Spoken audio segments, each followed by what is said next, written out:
In the 1960s, the name James Earl Ray sent shivers down the spines of law enforcement across America. He wasn't just another criminal, he was the FBI's most wanted, a man whose life of crime, daring escapes, and one unforgivable act would etch his name into history forever. James Earl Ray's story didn't start with infamy. It started with survival. Born during the Great Depression as the eldest of 9 siblings, James grew up in a family where scams and theft were the family business. Constantly on the run, moving from town to town, James learned early that laws were just obstacles, not boundaries. By 1949, James was already behind bars for petty theft. But prison didn't scare him, it only sharpened his instincts. Over the next decade, James bounced from crime to crime. Armed robberies, check frauds, heists, each arrest adding years to his prison time. Yet each time he entered a cell, his mind immediately began plotting his exit. In 1959,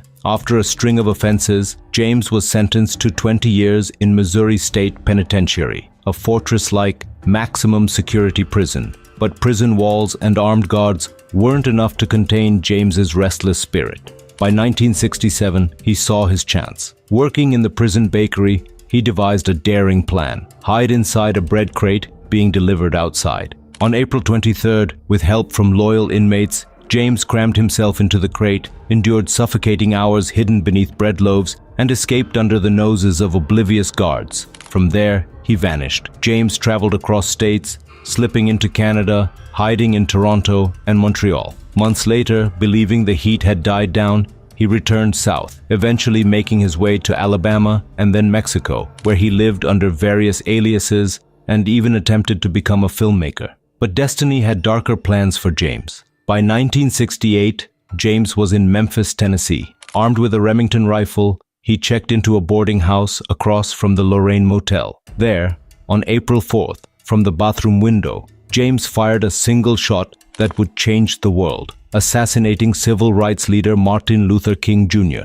The nation erupted in grief and rage. The FBI placed James at the top of their most wanted list, launching one of the largest manhunts in US history. James fled once again, this time to Canada, then to London. But luck ran out. On June 8, 1968, at Heathrow Airport, he was arrested while trying to flee to Africa on a forged passport. Back in the US, James initially confessed to King's murder to avoid the death penalty, only to later recant and spin tales of shadowy conspiracies and mysterious handlers. Yet the evidence, his fingerprints, the murder weapon, the map of King's movements, overwhelmingly pointed to him. Sentenced to 99 years at Brushy Mountain State Penitentiary, one of America's most brutal prisons, James's story should have ended there, but he wasn't done yet. Determined to escape again, James studied every weakness in the prison's infrastructure. Night after night, he chipped away at his cell's ventilation system with a spoon,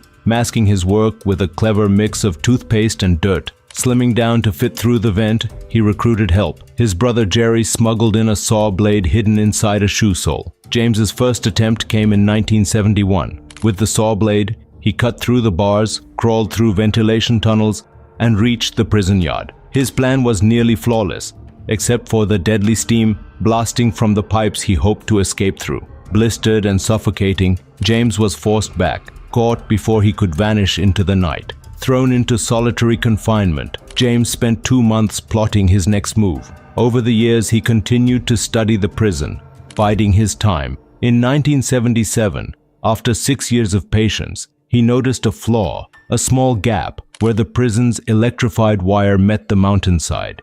If he could build a ladder tall enough, he could slip through it. Teaming up with 2 inmates, James gathered scrap pipes, smuggled from the prison workshop, and built a makeshift ladder. On June 10, 1977, during recreation time, a staged fight erupted in the yard, a distraction bought with bribes James had arranged. As guards scrambled to break up the brawl, James and his crew rushed to the wall. Disaster struck when James's metal ladder accidentally touched the electrified wire, shocking him violently. Shaken but alive, his teammates managed to set the ladder properly. One by one, they climbed over the wall and fled into the dense forest beyond. Freedom, however, was short-lived. The escape triggered a massive manhunt. Helicopters, bloodhounds, and hundreds of officers swarmed the area. James, exhausted and disoriented, stumbled through the forest, hoping to find a hidden bag his brother had buried for him. But in the chaos, he ran the wrong direction. 48 hours later, a pack of bloodhounds tracked him to a pile of leaves where he tried to hide. Captured again, James was dragged back to Brushy Mountain, his sentence extended by a symbolic year. Over the next 2 decades, James Earl Ray remained a prisoner, haunted by conspiracy theories, plagued by regret, yet still claiming innocence in Martin Luther King Jr.'s assassination. Even some members of King's family would later question the official story, fueling decades of speculation about a possible larger plot. In 1998, after nearly a lifetime behind bars, James Earl Ray died in prison, an enigma to the end, a man whose life was a collision of petty crime, historical tragedy, and relentless escape attempts. His story remains a haunting reminder. Sometimes the most dangerous fugitives are not the monsters we imagine, but the broken, desperate men we choose to ignore until it's far too late.